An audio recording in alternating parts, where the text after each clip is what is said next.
वक्त गुजरता दिखाई नहीं देता, पर हर चेहरे पर एक दास्तान लिख जाता है।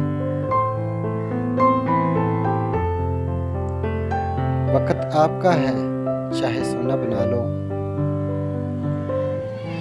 या सोकर गुजार दो। मुश्किल से मुश्किल हालात में भी दिन सिर्फ 24 घंटे का ही होता है।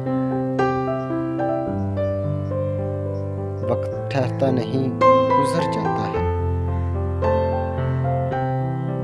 वक्त गुजरने के बाद कदर होती है